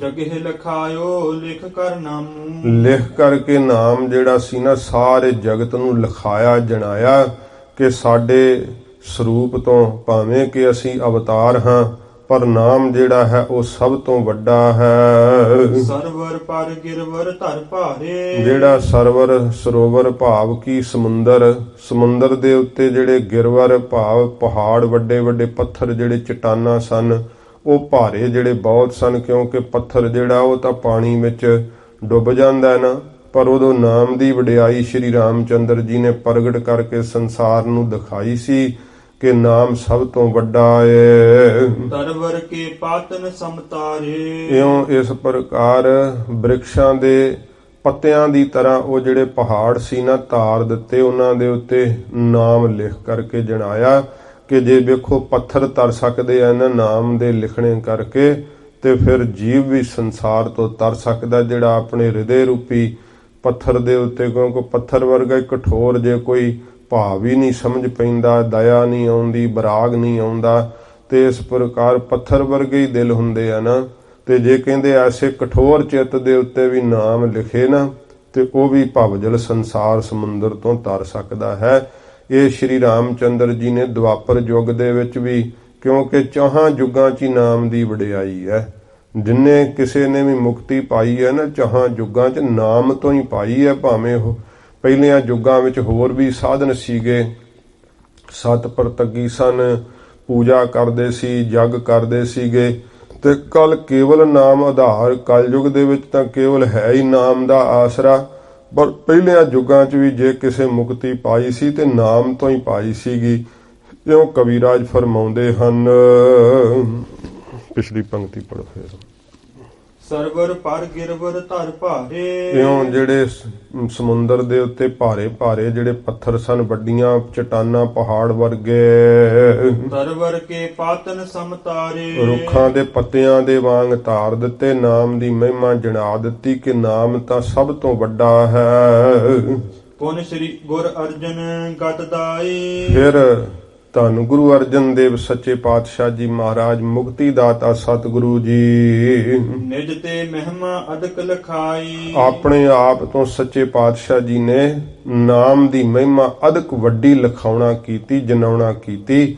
ਮਹਾਰਾਜ ਗੁਰੂ ਅਰਜਨ ਦੇਵ ਸੱਚੇ ਪਾਤਸ਼ਾਹ ਜੀ ਨੇ ਆਪਣੇ ਤੋਂ ਵੱਡਾ ਨਾਮ ਜਿਹੜਾ ਸੀ ਸਤਿਗੁਰਾਂ ਜੀ ਨੇ ਦੱਸਣਾ ਕੀਤਾ ਆਪਣੇ ਉਪਦੇਸ਼ ਵਿੱਚ। ਸ੍ਰੀ ਸੋ ਗ੍ਰੰਥ ਮਹਿ ਲਿਖ ਜਸ ਨਾਮੂ। ਤੇ ਸ੍ਰੀ ਸ਼੍ਰੋਮਣੀ ਸ੍ਰੀ ਗੁਰੂ ਗ੍ਰੰਥ ਸਾਹਿਬ ਸੱਚੇ ਪਾਤਸ਼ਾਹ ਜੀ ਮਹਾਰਾਜ ਦੇ ਪਵਿੱਤਰ ਸਰੂਪ ਦੇ ਅੰਦਰ ਨਾਮ ਦੀ ਵਡਿਆਈ ਗੁਰੂ ਅਰਜਨ ਦੇਵ ਸੱਚੇ ਪਾਤਸ਼ਾਹ ਜੀ ਮਹਾਰਾਜ ਜੀ ਨੇ ਲਿਖਣਾ ਕੀਤੀ ਹੈ। ਕਿਹਾ ਕਿ ਨਾਮ ਦੇ ਬਰਾਬਰ ਕੁਝ ਹੋਰ ਨਹੀਂ, ਪ੍ਰਭ ਕਾ ਸਿਮਰਨ ਸਭ ਤੇ ਉੱਚਾ। ਸੱਚੇ ਪਾਤਸ਼ਾਹ ਜੀ ਨੇ ਕਿਹਾ ਸਭ ਤੋਂ ਉੱਚਾ ਭਾਈ ਵਾਹਿਗੁਰੂ ਦਾ ਨਾਮ ਹੈ। ਇਹ ਗੁਰੂ ਘਰ ਦਾ ਸਿਧਾਂਤ ਹੈ। ਸੱਚੇ ਪਾਤਸ਼ਾਹ ਜੀ ਮਹਾਰਾਜ ਨੇ ਕਿਹਾ ਕਿ ਉੱਚੇ ਉੱਪਰ ਉੱਚਾ ਨਾਉ। ਉੱਚਿਆਂ ਤੋਂ ਉੱਚਾ ਕੀ ਹੈ? ਵਾਹਿਗੁਰੂ ਦਾ ਨਾਮ ਹੀ ਹੈ, ਹੋਰ ਕੋਈ ਨਾਮ ਤੋਂ ਉੱਚਾ ਨਹੀਂ। ਇਹ ਸੱਚੇ ਪਾਤਸ਼ਾਹ ਧੰਨ ਗੁਰੂ ਅਰਜਨ ਸਾਹਿਬ ਜੀ ਮਹਾਰਾਜ ਜੀ ਨੇ ਵੀ, ਜੋ ਗੁਰੂ ਨਾਨਕ ਸਾਹਿਬ ਜੀ ਮਹਾਰਾਜ ਨੇ ਕਿਹਾ, ਸਤਿਗੁਰੂ ਮਹਾਰਾਜ ਸਾਹਿਬ ਜੀ ਦੇ ਘਰ ਦਾ ਸਿਧਾਂਤ ਹੈ। ਸੱਚੇ ਪਾਤਸ਼ਾਹ ਜੀ ਮਹਾਰਾਜ ਨੇ ਸ਼ਬਦ ਨੂੰ ਵਡਿਆਈ ਦਿੱਤੀ, ਸ਼ਬਦ ਨੂੰ ਮਹਾਨ ਕਿਹਾ। ਗਰੀਬ ਨਿਵਾਸ ਸੱਚੇ ਪਾਤਸ਼ਾਹ ਨੇ ਆਪਣੇ ਸਰੀਰ ਹੁੰਦਿਆਂ ਵੀ ਕਿਹਾ ਸੀ ਕਿ ਸ਼ਬਦ ਗੁਰੂ ਸੁਰਤ ਧੁਨ ਚੇਲਾ। ਇਹ ਸੱਚੇ ਪਾਤਸ਼ਾਹ ਜੀ ਮਹਾਰਾਜ ਨੇ ਆਗਿਆ ਕੀਤੀ ਹੈ। ਇਉਂ ਕਵੀਰਾਜ ਫਰਮਾਉਂਦੇ ਹਨ, ਸ੍ਰੀ ਸੋ ਗ੍ਰੰਥ ਮਹਿ ਲਿਖ ਜਸ ਨਾਮੂ। ਸ੍ਰੀ ਗੁਰੂ ਗ੍ਰੰਥ ਸਾਹਿਬ ਸੱਚੇ ਪਾਤਸ਼ਾਹ ਜੀ ਦੇ ਪਾਵਨ ਸਰੂਪ ਦੇ ਅੰਦਰ ਨਾਮ ਦਾ ਜਸ ਧੰਨ ਗੁਰੂ ਅਰਜਨ ਦੇਵ ਸੱਚੇ ਪਾਤਸ਼ਾਹ ਜੀ ਮਹਾਰਾਜ ਜੀ ਨੇ ਲਿਖਿਆ। ਤੇ ਲਿਖਦਿਆਂ ਹੋਇਆਂ ਮਹਾਰਾਜ ਜੀ ਨੇ ਕਿਹਾ ਹੈ, ਬਹੁਤ ਉਪਮਾ ਥੋਰ ਕਹੀ। ਬਹੁਤ ਵੱਡੀ ਹੈ ਗੁਰਸਿੱਖੋ ਨਾਮ ਦੀ ਉਪਮਾ, ਅਸੀਂ ਤਾਂ ਕੇਵਲ ਥੋੜੀ ਕਹੀ ਹੈ। ਗਰੀਬ ਨਿਵਾਜ ਸੱਚੇ ਪਾਤਸ਼ਾਹ ਜੀ ਨੇ ਐਡੀ ਵੱਡੀ ਵਡਿਆਈ ਨਾਮ ਦੀ ਲਿਖਦਿਆਂ ਹੋਇਆਂ ਸੱਚੇ ਪਾਤਸ਼ਾਹ ਜੀ ਮਹਾਰਾਜ ਮਹਿਮਾ ਕੀਤੀ ਹੈ। ਫਿਰ ਵੀ ਇਹ ਸ਼ਬਦ ਕਹੇ ਆ, ਬਹੁਤ ਉਪਮਾ, ਬੜੀ ਵੱਡੀ ਆ ਉਪਮਾ ਨਾਮ ਦੀ, ਥੋਰ ਕਹੀ, ਅਸੀਂ ਤਾਂ ਥੋੜੀ ਕਹੀ ਹੈ। ਇਉਂ ਸੱਚੇ ਪਾਤਸ਼ਾਹ ਜੀ ਮਹਾਰਾਜ ਨਾਮ ਨੂੰ ਸਭ ਤੋਂ ਵੱਡਾ ਹਜੂਰ ਨੇ ਕਿਹਾ ਗੁਰੂ ਗ੍ਰੰਥ ਸਾਹਿਬ ਜੀ ਦੇ ਅੰਦਰ। ਦੇਹ ਤੇ ਅਦੋ ਭਏ ਸੁਖ ਧਾਮੂ। ਸੁੱਖਾਂ ਦੇ ਘਰ ਆਪ ਗੁਰੂ ਅਰਜਨ ਦੇਵ ਸੱਚੇ ਪਾਤਸ਼ਾਹ ਜੀ ਸ੍ਰੀ ਗੁਰੂ ਗ੍ਰੰਥ ਸਾਹਿਬ ਸੱਚੇ ਪਾਤਸ਼ਾਹ ਜੀ ਤੋਂ ਨੀਵੇਂ ਥਾਂ ਤੇ ਬੈਠੇ। ਜਦੋਂ ਸ੍ਰੀ ਗੁਰੂ ਗ੍ਰੰਥ ਸਾਹਿਬ ਸੱਚੇ ਪਾਤਸ਼ਾਹ ਜੀ ਮਹਾਰਾਜ ਦਾ ਪ੍ਰਕਾਸ਼ ਕਰਨਾ ਸੀਗਾ, ਬੀੜ ਸਾਹਿਬ ਸੱਚੇ ਪਾਤਸ਼ਾਹ ਜੀ ਨੇ ਸ੍ਰੀ ਗੁਰੂ ਗ੍ਰੰਥ ਸਾਹਿਬ ਦਾ ਸਰੂਪ ਤਿਆਰ ਕੀਤਾ। ਉਸ ਸਮੇਂ ਵੀ ਵੱਡਾ ਮਾਣ ਦਿੱਤਾ। ਗਰੀਬ ਨਿਵਾਜ ਨੇ ਆਖਿਆ ਸੀਗਾ ਕਿ ਸ੍ਰੀ ਗੁਰੂ ਗ੍ਰੰਥ ਸਾਹਿਬ ਦੀ ਸਵਾਰੀ ਉਹ ਸਿੱਖ ਲਵੇ ਜਿਹਦਾ ਸੀਸ ਸਭ ਤੋਂ ਵੱਧ ਪਵਿੱਤਰ ਹੈ। ਤੇ ਫਿਰ ਬਾਬਾ ਬੁੱਢਾ ਸਾਹਿਬ ਨੇ ਬੇਨਤੀ ਕੀਤੀ, ਹਜੂਰ ਆਪ ਜੀ ਦੇ ਸੀਸ ਤੋਂ ਵੱਧ ਕੇ ਹੋਰ ਕਿਹਦਾ ਸੀਸ ਪਵਿੱਤਰ ਹੋ ਸਕਦਾ ਹੈ। ਉਦੋਂ ਵੀ ਫਿਰ ਮਹਾਰਾਜ ਜੀ ਨੇ ਵਡਿਆਈ ਜਣਾਈ। ਹਜੂਰ ਕਹਿੰਦੇ, ਬਾਬਾ ਬੁੱਢਾ ਸਾਹਿਬ ਜੀ, ਸਾਡੇ ਸੀਸ ਨਾਲੋਂ ਵੀ ਤੁਹਾਡਾ ਸੀਸ ਪਵਿੱਤਰ ਹੈ। ਮਹਾਰਾਜ ਉਹ ਕਿਵੇਂ? ਸਤਿਗੁਰੂ ਜੀ ਨੇ ਕਿਹਾ, ਬਾਬਾ ਬੁੱਢਾ ਸਾਹਿਬ ਜੀ, ਸਾਡੇ ਇਸ ਸੀਸ ਨੇ ਗੁਰੂ ਨਾਨਕ ਸਾਹਿਬ ਦੇ ਚਰਨਾਂ ਨੂੰ ਨਹੀਂ ਪਰਸਿਆ ਹੈ, ਗੁਰੂ ਅੰਗਦ ਸਾਹਿਬ ਜੀ ਦੇ ਚਰਨਾਂ ਨੂੰ ਨਹੀਂ ਪਰਸਿਆ ਹੈ। ਇਸ ਕਰਕੇ ਇੱਕੋ ਇੱਕ ਤੁਹਾਡਾ ਸੀਸ ਹੈ ਜਿਸ ਸੀਸ ਨੇ ਗੁਰੂ ਨਾਨਕ ਸਾਹਿਬ ਦੇ ਚਰਨਾਂ ਨੂੰ ਪਰਸਿਆ, ਗੁਰੂ ਅੰਗਦ ਸਾਹਿਬ ਜੀ ਦੇ ਚਰਨਾਂ ਨੂੰ ਪਰਸਿਆ। ਇਸ ਕਰਕੇ ਸ੍ਰੀ ਗੁਰੂ ਗ੍ਰੰਥ ਸਾਹਿਬ ਦੀ ਅਸਵਾਰੀ ਤੁਸੀਂ ਲਵੋ। ਇਹ ਮਾਣ ਬਾਬਾ ਬੁੱਢਾ ਸਾਹਿਬ ਜੀ ਨੂੰ ਹਜੂਰ ਨੇ ਬਖਸ਼ਿਸ਼ ਕੀਤਾ। ਫਿਰ ਸ੍ਰੀ ਗੁਰੂ ਗ੍ਰੰਥ ਸਾਹਿਬ ਜੀ ਦੀ ਤਾਬਿਆ ਆਪ ਨਹੀਂ ਮਹਾਰਾਜ ਜੀ ਬੈਠੇ, ਕਿਉਂਕਿ ਕੋਈ ਸਿੱਖ ਭਾਵਨਾ ਕਰਕੇ ਹਜੂਰ ਨੇ ਵਿਚਾਰਿਆ ਸਾਨੂੰ ਮੱਥਾ ਟੇਕੇਗਾ। ਗਰੀਬ ਨਿਵਾਜ ਸੱਚੇ ਪਾਤਸ਼ਾਹ ਨੇ ਗੁਰੂ ਗ੍ਰੰਥ ਸਾਹਿਬ ਜੀ ਦੀ ਨਾਮ ਦੀ ਵੱਡੀ ਵਡਿਆਈ ਦਿਖਾਉਣ ਲਈ ਬ੍ਰਹਮ ਗਿਆਨੀ ਬਾਬਾ ਬੁੱਢਾ ਸਾਹਿਬ ਜੀ ਨੂੰ ਤਾਬਿਆ ਬਿਠਾਇਆ। ਤੇ ਫਿਰ ਸੱਚੇ ਪਾਤਸ਼ਾਹ ਜੀ ਮਹਾਰਾਜ ਤੋਂ ਆਗਿਆ ਮੰਗੀ। ਬਾਬਾ ਬੁੱਢਾ ਸਾਹਿਬ ਨੇ, ਮਹਾਰਾਜ ਜੀ ਕੀ ਹੁਕਮ ਹੈ? ਹਜੂਰ ਨੇ ਕਿਹਾ ਸੀ, ਬਾਬਾ ਬੁੱਢਾ ਖੋਲੋ ਗ੍ਰੰਥ, ਲਿਹੋ ਆਵਾਜ਼, ਸੁਣੈ ਸਭ ਪੰਥ, ਲੈ ਆਵਾਜ਼ ਬੁੱਢਾ ਤਾਂ ਬੋਲਾ। ਸੱਚੇ ਪਾਤਸ਼ਾਹ ਜੀ ਮਹਾਰਾਜ ਦੀ ਆਗਿਆ ਹੋਈ ਤੇ ਬਾਬਾ ਬੁੱਢਾ ਸਾਹਿਬ ਜੀ ਨੇ ਫਿਰ ਇਲਾਹੀ ਮੁਖ ਵਾਕ ਜਿਹੜਾ ਸੀ ਉਹ ਗੁਰੂ ਗ੍ਰੰਥ ਸਾਹਿਬ ਜੀ ਮਹਾਰਾਜ ਦਾ ਲਿਆ ਤੇ ਅਦਬ ਸਹਿਤ ਗ੍ਰੰਥ ਤਬ ਖੋਲਾ, ਲੈ ਆਵਾਜ਼ ਬੁੱਢਾ ਤਬ ਬੋਲਾ। ਬਹੁਤ ਅਦਬ ਸਤਿਕਾਰ ਨਾਲ ਸ੍ਰੀ ਗੁਰੂ ਗ੍ਰੰਥ ਸਾਹਿਬ ਜੀ ਦਾ ਪ੍ਰਕਾਸ਼ ਮੰਜੀ ਸਾਹਿਬ ਦੇ ਉੱਪਰ ਮਹਾਰਾਜ ਜੀ ਨੇ ਕਰਵਾਇਆ। ਹਜੂਰ ਆਪ ਉੱਥੇ ਬੈਠੇ ਜਿੱਥੇ ਸੰਗਤਾਂ ਬੈਠਦੀਆਂ ਹਨ। ਫਿਰ ਜਿੱਥੇ ਸ੍ਰੀ ਅਕਾਲ ਤਖਤ ਸਾਹਿਬ ਜੀ ਦੇ ਥਾਵੇਂ ਕੋਠਾ ਸਾਹਿਬ ਹੈ, ਜਿਹਨੂੰ ਕੋਠੜੀ ਸਾਹਿਬ ਵੀ ਗੁਰਸਿੱਖ ਪਿਆਰ ਨਾਲ ਕਹਿੰਦੇ ਸੀ ਪੁਰਾਤਨ, ਇਉਂ ਇੱਥੇ ਸੱਚੇ ਪਾਤਸ਼ਾਹ ਆਰਾਮ ਕਰਿਆ ਕਰਦੇ। ਫਿਰ ਬਾਬਾ ਬੁੱਢਾ ਸਾਹਿਬ ਨੇ ਪੁੱਛਿਆ, ਮਹਾਰਾਜ ਜੀ, ਗੁਰੂ ਮਹਾਰਾਜ ਜੀ ਆਪ ਦੱਸੋ, ਆਗਿਆ ਕਰੋ, ਗੁਰੂ ਗ੍ਰੰਥ ਸਾਹਿਬ ਜੀ ਦਾ ਸੁਖਾਸਨ ਕਿੱਥੇ ਕਰਨਾ ਹੈ? ਸੁਖਾਸਨ ਕਰਨ ਦੀ ਵਿਧੀ ਵੀ ਸਾਰੀ ਸਤਿਗੁਰਾਂ ਜੀ ਨੇ ਆਪ ਦੱਸੀ। ਫਿਰ ਆਖਿਆ ਕੋਠਾ ਸਾਹਿਬ ਦੇ ਅੰਦਰ ਸੁੰਦਰ ਚੰਦਨ ਦਾ ਪਲੰਘਾ ਸਾਹਿਬ ਸਜਾਇਆ ਜਾਵੇ। ਸਾਰੀ ਤਿਆਰੀ ਕਰਵਾ ਕੇ ਹਜੂਰ ਨੇ ਉੱਥੇ ਗੁਰੂ ਗ੍ਰੰਥ ਸਾਹਿਬ ਜੀ ਦਾ ਸੁਖਾਸਨ ਕਰਵਾਇਆ ਤੇ ਬਾਬਾ ਬੁੱਢਾ ਸਾਹਿਬ ਨੇ ਹੱਥ ਜੋੜ ਕੇ ਬੇਨਤੀ ਕੀਤੀ, ਮਹਾਰਾਜ ਆਪ ਕਿੱਥੇ ਬਰਾਜੋਗੇ? ਸਤਿਗੁਰਾਂ ਜੀ ਨੇ ਕਿਹਾ, ਇਸੇ ਹੀ ਪਲੰਘੇ ਦੇ ਥੱਲੇ ਇੱਕ ਚਾਦਰ ਵਿਛਾ ਦਿਓ, ਅਸੀਂ ਇਸ ਪਲੰਘੇ ਦੇ ਥੱਲੇ ਬਰਾਜਾਂਗੇ। ਆਪ ਗੁਰੂ ਮਹਾਰਾਜ ਸੱਚੇ ਪਾਤਸ਼ਾਹ ਜੀ ਸਮਰੱਥ ਸਤਿਗੁਰੂ ਸੁੱਖਾਂ ਦੇ ਘਰ ਗੁਰੂ ਅਰਜਨ ਸਾਹਿਬ ਜੀ ਮਹਾਰਾਜ ਗੁਰਿਆਈ ਦੇ ਮਾਲਕ ਹੁੰਦਿਆਂ ਹੋਇਆਂ ਸੱਚੇ ਪਾਤਸ਼ਾਹ ਜੀ ਮਹਾਰਾਜ ਨੇ ਸ੍ਰੀ ਗੁਰੂ ਗ੍ਰੰਥ ਸਾਹਿਬ ਜੀ ਨੂੰ ਆਪਣੇ ਆਪ ਤੋਂ ਵੱਡਾ ਦੱਸਿਆ। ਸਿੱਖਾਂ ਨੇ ਵੀ ਪੁੱਛਿਆ ਸੀ, ਮਹਾਰਾਜ ਆਪ ਵੱਡੇ ਹੋ ਜਾਂ ਗੁਰੂ ਗ੍ਰੰਥ ਸਾਹਿਬ ਜੀ ਵੱਡੇ ਹਨ? ਸੱਚੇ ਪਾਤਸ਼ਾਹ ਜੀ ਨੇ ਕਿਹਾ ਸੀ, ਮਮ ਸਰੂਪ ਤੇ ਹੈ ਇਹ ਦੀਰਘ ਸਾਹਿਬ ਜਾਨ ਅਦਾਇਬ ਕੀਜੈ। ਇਹ ਸ੍ਰੀ ਗੁਰਪ੍ਰਤਾਪ ਸੂਰਜ ਗ੍ਰੰਥ ਦੇ ਹੀ ਇਹ ਕਵਿਰਾਜ ਜੀ ਦੇ ਉਚਾਰਨ ਕੀਤੇ ਹੋਏ ਬਚਨ ਨੇ। ਧੰਨ ਗੁਰੂ ਅਰਜਨ ਸਾਹਿਬ ਜੀ ਮਹਾਰਾਜ ਨੇ ਕਿਹਾ ਸੀ ਕਿ ਸਾਡੇ ਸਰੂਪ ਤੋਂ ਵੱਡੇ ਹਨ ਸ੍ਰੀ ਗੁਰੂ ਗ੍ਰੰਥ ਸਾਹਿਬ ਸੱਚੇ ਪਾਤਸ਼ਾਹ। ਮਾਲਕ ਜਾਣ ਕਰਕੇ ਸਦਾ ਅਦਬ ਕਰਨਾ, ਸਤਿਕਾਰ ਕਰਨਾ। ਇਉਂ ਸੱਚੇ ਪਾਤਸ਼ਾਹ ਜੀ ਮਹਾਰਾਜ ਨੇ ਕਿਹਾ ਸੀ, ਸਿੱਖੋ ਸਾਡਾ ਤਾਂ ਤੁਸੀਂ ਇੱਕ ਥਾਂ ਤੇ ਦਰਸ਼ਨ ਕਰ ਸਕਦੇ ਹੋ ਤੇ ਸ੍ਰੀ ਗੁਰੂ ਗ੍ਰੰਥ ਸਾਹਿਬ ਜੀ ਮਹਾਰਾਜ ਦਾ ਬਹੁਤ ਥਾਵਾਂ ਤੇ ਤੁਸੀਂ ਦਰਸ਼ਨ ਕਰ ਸਕਦੇ ਹੋ। ਇਸ ਕਰਕੇ ਸੱਚੇ ਪਾਤਸ਼ਾਹ ਜੀ ਮਹਾਰਾਜ ਨੇ ਵੀ ਕਿਹਾ ਕਿ ਗ੍ਰੰਥ ਹਿਰਦਾ ਗੁਰ ਕੋ ਤੁਮ ਜਾਨੋ। ਇਹ ਜਿਹੜਾ ਸ੍ਰੀ ਗੁਰੂ ਗ੍ਰੰਥ ਸਾਹਿਬ ਦਾ ਸਰੂਪ ਹੈ, ਸਾਡਾ ਹਿਰਦਾ ਹੈ ਗੁਰਸਿੱਖੋ। ਇਉਂ ਸੱਚੇ ਪਾਤਸ਼ਾਹ ਜੀ ਮਹਾਰਾਜ ਨੇ ਸੁੱਖਾਂ ਦੇ ਘਰ ਗੁਰੂ ਅਰਜਨ ਸਾਹਿਬ ਨੇ ਆਪਣੇ ਆਪ ਤੋਂ, ਆਪਣੇ ਸਰੂਪ ਤੋਂ ਵੱਡਾ ਨਾਮ ਨੂੰ ਦੱਸਿਆ। ਸ੍ਰੀ ਗੁਰੂ ਗ੍ਰੰਥ ਸਾਹਿਬ ਜੀ ਦੀ ਵੱਡੀ ਵਡਿਆਈ ਆਪ ਨੇ ਕਥਨ ਕੀਤੀ। ਆਪ ਮਹਾਰਾਜ ਸੱਚੇ ਪਾਤਸ਼ਾਹ ਸੰਗਤਾਂ ਵਿੱਚ ਨੀਵੇਂ ਥਾਂ ਤੇ ਬੈਠੇ, ਉੱਚੇ ਥਾਂ ਤੇ ਤਖਤ ਤੇ ਗੁਰੂ ਗ੍ਰੰਥ ਸਾਹਿਬ ਜੀ ਦਾ ਪ੍ਰਕਾਸ਼ ਕਰਵਾਇਆ। ਤਿਹ ਤੇ ਅਦੋ ਭਏ ਸੁਖ ਧਾਮੂ। ਸੁੱਖਾਂ ਦੇ ਘਰ ਸਤਿਗੁਰੂ ਜੀ, ਤਿਹ ਤੋਂ ਭਾਵ ਨਾਮ ਤੋਂ, ਅਦੋ ਨੀਵੇਂ, ਆਪ ਸੁੱਖਾਂ ਦੇ ਘਰ ਸਤਿਗੁਰੂ ਜੀ ਹੋਏ, ਨੀਵੇਂ ਬੈਠੇ ਸ੍ਰੀ ਗੁਰੂ ਗ੍ਰੰਥ ਸਾਹਿਬ ਜੀ ਤੋਂ। ਦੋਹਰਾ ਆਪ ਅਛਤ ਸਮਰੱਥ ਪ੍ਰਭ। ਆਪ ਅਛਤ ਹੁੰਦਿਆਂ ਹੋਇਆਂ ਸਮਰੱਥ ਪ੍ਰਭੂ ਗੁਰੂ ਅਰਜਨ ਦੇਵ ਸੱਚੇ ਪਾਤਸ਼ਾਹ ਜੀ ਮਹਾਰਾਜ ਜੀ ਨੇ ਦਈ ਵਡਾਈ ਨਾਮ। ਦਿੱਤੀ ਵਡਿਆਈ ਨਾਮ ਨੂੰ, ਸ੍ਰੀ ਗੁਰੂ ਗ੍ਰੰਥ ਸਾਹਿਬ ਸੱਚੇ ਪਾਤਸ਼ਾਹ ਜੀ ਨੂੰ। ਆਪ ਸਮਰੱਥ ਸਤਿਗੁਰਾਂ ਜੀ ਨੇ ਆਪਣੇ ਹੁੰਦਿਆਂ ਨਾਮ ਦੀ ਏਡੀ ਵਡਿਆਈ ਪ੍ਰਗਟ ਕੀਤੀ।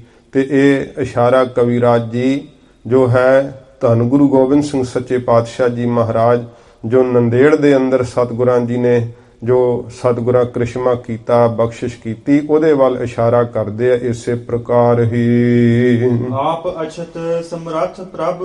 ਆਪ ਹੁੰਦਿਆਂ ਅਛਤ, ਆਪ ਹੁੰਦਿਆਂ ਹੋਇਆਂ ਸਮਰੱਥ ਪ੍ਰਭੂ ਸਰੂਪ ਧੰਨ ਗੁਰੂ ਗੋਬਿੰਦ ਸਿੰਘ ਸੱਚੇ ਪਾਤਸ਼ਾਹ ਜੀ ਮਹਾਰਾਜ ਜੀ ਨੇ ਦਈ ਵਡਾਈ ਨਾਮ। ਦਿੱਤੀ ਵਡਿਆਈ ਸ੍ਰੀ ਗੁਰੂ ਗ੍ਰੰਥ ਸਾਹਿਬ ਸੱਚੇ ਪਾਤਸ਼ਾਹ ਜੀ ਨੂੰ।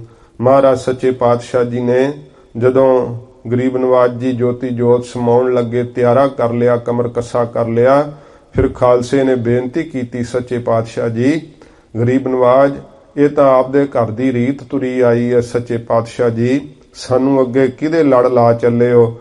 ਹਜੂਰ ਨੇ ਫਿਰ ਆਗਿਆ ਕੀਤੀ ਕਿ ਖਾਲਸਾ ਜੀ ਇਹ ਵੀ ਰਸਮ ਆਪਾਂ ਨਿਭਾ ਦੇਵਾਂਗੇ। ਫਿਰ ਮਹਾਰਾਜ ਜੀ ਨੇ ਸਾਰੀ ਤਿਆਰੀ ਕਰਵਾ ਕੇ ਸ੍ਰੀ ਗੁਰੂ ਗ੍ਰੰਥ ਸਾਹਿਬ ਜੀ ਦਾ ਪ੍ਰਕਾਸ਼ ਕਰਵਾਇਆ। ਆਪ ਆਪਣੇ ਹੁੰਦਿਆਂ ਸਮਰੱਥ ਸਤਿਗੁਰੂ ਧੰਨ ਗੁਰੂ ਗੋਬਿੰਦ ਸਿੰਘ ਸੱਚੇ ਪਾਤਸ਼ਾਹ ਜੀ ਮਹਾਰਾਜ ਜੀ ਨੇ ਸ੍ਰੀ ਗੁਰੂ ਗ੍ਰੰਥ ਸਾਹਿਬ ਜੀ ਦੀਆਂ 5 ਪਰਿਕਰਮਾ ਮਹਾਰਾਜ ਜੀ ਨੇ ਕੀਤੀਆਂ ਅਤੇ ਸੱਚੇ ਪਾਤਸ਼ਾਹ ਨੇ ਆਪਣੇ ਗਾਤਰੇ ਦੀ ਸ੍ਰੀ ਸਾਹਿਬ ਕੱਢ ਕੇ ਅੱਗੇ ਭੇਟ ਕਰਕੇ 5 ਪੈਸੇ ਨਾਰੀਅਲ ਭੇਟ ਕਰਕੇ ਮਹਾਰਾਜ ਜੀ ਨੇ ਮੱਥਾ ਟੇਕਿਆ। ਜਦੋਂ ਗੁਰਿਆਈ ਸ੍ਰੀ ਗੁਰੂ ਗ੍ਰੰਥ ਸਾਹਿਬ ਜੀ ਨੂੰ ਬਖਸ਼ਿਸ਼ ਕੀਤੀ, ਉਸ ਸਮੇਂ 5 ਸਿੰਘ ਗੁਰੂ ਗ੍ਰੰਥ ਸਾਹਿਬ ਜੀ ਦੀ ਤਾਬਿਆ ਮਹਾਰਾਜ ਜੀ ਨੇ ਖੜੇ ਕੀਤੇ। ਆਪ ਆਪਣੇ ਹੁੰਦਿਆਂ ਪ੍ਰਤੱਖ ਸਤਿਗੁਰਾਂ ਜੀ ਨੇ ਸਾਰਿਆਂ ਦੇ ਵੇਖਦਿਆਂ ਹੋਇਆਂ ਸ੍ਰੀ ਗੁਰੂ ਗ੍ਰੰਥ ਸਾਹਿਬ ਸੱਚੇ ਪਾਤਸ਼ਾਹ ਜੀ ਨੂੰ ਗੁਰਤਾ ਦਾ ਤਖਤ ਮਹਾਰਾਜ ਜੀ ਨੇ ਬਖਸ਼ਿਸ਼ ਕੀਤਾ ਅਤੇ ਫਿਰ ਇਹ ਬਚਨ ਕਹੇ ਕਿ ਆਗਿਆ ਭਈ ਅਕਾਲ ਕੀ ਤਵੀ ਚਲਾਇਓ ਪੰਥ, ਸਭ ਸਿੱਖਨ ਕੋ ਹੁਕਮ ਹੈ ਗੁਰੂ ਮਾਨਿਓ ਗ੍ਰੰਥ। ਗੁਰੂ ਗ੍ਰੰਥ ਜੀ ਮਾਨਿਓ ਪ੍ਰਗਟ ਗੁਰਾਂ ਕੀ ਦੇਹ, ਜੋ ਪ੍ਰਭ ਕੋ ਮਿਲ ਬੋਚ ਹੈ ਖੋਜ ਸ਼ਬਦ ਮੈਂ ਲੇਹ। ਇਹ ਆਗਿਆ ਕੀਤੀ ਜੋ ਮੁਝ ਬਚਨ ਸੁਨਨ ਕੇ ਚਾਏ, ਸੁਨੋ ਗ੍ਰੰਥ ਹਿਤ ਚਿਤ ਲਾਏ, ਮੇਰੋ ਰੂਪ ਗ੍ਰੰਥ ਜੀ ਜਾਨ, ਇਸ ਮੈਂ ਭੇਦ ਨਾ ਰੰਚਕ ਮਾਨ। ਆਪਣੇ ਹੁੰਦਿਆਂ ਹੋਇਆਂ ਧੰਨ ਗੁਰੂ ਗੋਬਿੰਦ ਸਿੰਘ ਸੱਚੇ ਪਾਤਸ਼ਾਹ ਜੋਤੀ ਜੋਤ ਸਮਾਉਣ ਤੋਂ ਪਹਿਲਾਂ ਨਾਮ ਨੂੰ ਵਡਿਆਈ ਦਿੱਤੀ। ਸ੍ਰੀ ਗੁਰੂ ਗ੍ਰੰਥ ਸਾਹਿਬ ਸੱਚੇ ਪਾਤਸ਼ਾਹ ਜੀ ਨੂੰ ਆਪਣੀ ਗੁਰਿਆਈ ਜਿਹੜੀ ਤਖਤ ਸੀ, ਗੁਰਿਆਈ ਤਖਤ, ਉਹ ਮਹਾਰਾਜ ਸੱਚੇ ਪਾਤਸ਼ਾਹ ਨੇ ਸੌਂਪਣਾ ਕੀਤਾ। ਸਾਰੇ ਖਾਲਸੇ ਨੂੰ ਗੁਰੂ ਗ੍ਰੰਥ ਸਾਹਿਬ ਜੀ ਦੇ ਲੜ ਲਾਇਆ। ਅਪਰ ਤਰਕ ਕੋ ਕਰ ਸਕੇ। ਹੁਣ ਕਵੀ ਰਾਜ ਕਹਿੰਦੇ ਹੋਰ ਕੋਈ ਕੌਣ ਹੈ ਜਿਹੜਾ ਇਸ ਗੱਲ ਦੇ ਉੱਤੇ ਤਰਕ ਕਰ ਸਕੇ ਕਿ ਨਹੀਂ ਨਾਮ ਵੱਡਾ ਨਹੀਂ ਹੈ। ਸਭ ਮਾਨਹਿ ਗੁਣ ਧਾਮ। ਸਾਰੇ ਜਿੰਨੇ ਜਿਹੜੇ ਹਨ ਨਾ ਗੁਣੀ ਗਿਆਨੀ ਜਿਹੜੇ ਗੁਣਵਾਨ ਹਨ, ਉਹ ਸਾਰੇ ਮੰਨਦੇ ਆ ਇਸ ਗੱਲ ਨੂੰ ਕਿ ਗੁਣਾਂ ਦਾ ਘਰ ਹੈ ਵਾਹਿਗੁਰੂ ਦਾ ਨਾਮ। ਸਭ ਗੁਣ ਵਾਹਿਗੁਰੂ ਨਾਮ ਵਿੱਚ ਹੀ ਵਸਦੇ ਹਨ। ਦੋਹਰਾ ਨਿਰਗੁਣ ਸਰਗੁਣ ਨਾਮ ਜੋ। ਹੁਣ ਅੱਗੇ ਇਸ ਪ੍ਰਕਾਰ ਵਾਹਿਗੁਰੂ ਨਾਮ ਦੀ ਵਿਸ਼ੇਸ਼ਤਾਈ ਕਵੀ ਰਾਜ ਜੀ ਦੱਸਣ ਲੱਗੇ ਹੈ। ਤੋ ਸਮਾਂ ਹੋ ਚੁੱਕਾ ਹੈ। ਵਾਹਿਗੁਰੂ ਨਾਮ ਵਿਸ਼ੇਸ਼ ਕਿਉਂ ਹੈ ਸਭ ਨਾਮਾਂ ਤੋਂ? ਜਿਹੜੇ ਨਾਮ ਸ੍ਰੀ ਗੁਰੂ ਗ੍ਰੰਥ ਸਾਹਿਬ ਜੀ ਦੇ ਅੰਦਰ ਵੀ ਪਰਮੇਸ਼ਰ ਦੇ ਅਨੰਤ ਨਾਮ ਆਉਂਦੇ ਆ, ਤੇ ਉਹਨਾਂ ਨਾਮਾਂ ਨੂੰ ਸੱਚੇ ਪਾਤਸ਼ਾਹ ਜੀ ਮਹਾਰਾਜ ਨੇ ਗੁਰੂ ਗ੍ਰੰਥ ਸਾਹਿਬ ਜੀ ਦੇ ਅੰਦਰ ਦਰਜ ਕੀਤਾ ਹੈ। ਗੁਰਮੰਤਰ ਆਪਣੇ ਸਿੱਖਾਂ ਨੂੰ ਵਾਹਿਗੁਰੂ ਮੰਤਰ ਦਿੱਤਾ ਹੈ। ਵਾਹਿਗੁਰੂ ਮੰਤਰ ਦੀ ਸਭ ਨਾਮਾਂ ਵਿੱਚੋਂ ਵਿਸ਼ੇਸ਼ਤਾਈ ਕਿਉਂ ਹੈ, ਇਹ ਕਵੀ ਰਾਜ ਹੁਣ ਵਾਹਿਗੁਰੂ ਮੰਤਰ ਦੀ ਵਿਸ਼ੇਸ਼ਤਾਈ ਜਿਵੇਂ ਕਥਨ ਕਰਨਗੇ ਉਹ ਸਰਵਣ ਕਰਾਂਗੇ। ਹੋਈਆਂ ਭੁੱਲਾਂ ਬਖਸ਼ ਲੈਣੀਆਂ, ਅੱਗੇ ਵਾਸਤੇ ਸਮਤ ਬਖਸ਼ਣੀ ਜੀ। ਆਪ ਅਛਤ ਸਮਰੱਥ ਪ੍ਰਭ ਦਈ ਬਡਾਈ ਨਾਮ, ਅਪਰ ਤਰਕ ਕੋ ਕਰ ਸਕਹਿ ਸਭ ਮਾਨਹਿ ਗੁਣ ਧਾਮ। ਵਾਹਿਗੁਰੂ ਜੀ ਕਾ ਖਾਲਸਾ, ਵਾਹਿਗੁਰੂ ਜੀ ਕੀ ਫਤਿਹ। ਅਚੁੱਤ ਹੈ ਪਾਰ ਬ੍ਰਹਮ ਅਬਿਨਾਸੀ ਅਗਨਾਸ, हे पूरन हे सरब मैं दुख भंजन गुणतास, हे संगी हे निरंकार, हे निर्गुण सब टेक, हे गोबिंद हे गुण निधान, जाकै सदा विवेक, हे अपरंपर हर हरे है पी होवनहार, हे संत है कै सदा संग निधारा आधार, हे ठाकुर हम दास रो मैं निर्गुण गुण नहीं कोई, नानक दीजै नाम दान राखो हियै परोए, आए प्रभ शरणागति कृपा निध दयाल, एक अखर हर मन बस्त नानक होत निहाल, वाहिगुरु नाम जहाज है चढ़े सो उतरे पार, जो श्रद्धा कर सेम दे गुर पार उतारन हार, कथा निता प्रत होत है सुनो सो सिंह सुजान, नानक गुरु गोबिंद सिंह जी सदा करੈ कल्याण, नानक गुरु गोबिंद सिंह जी सदा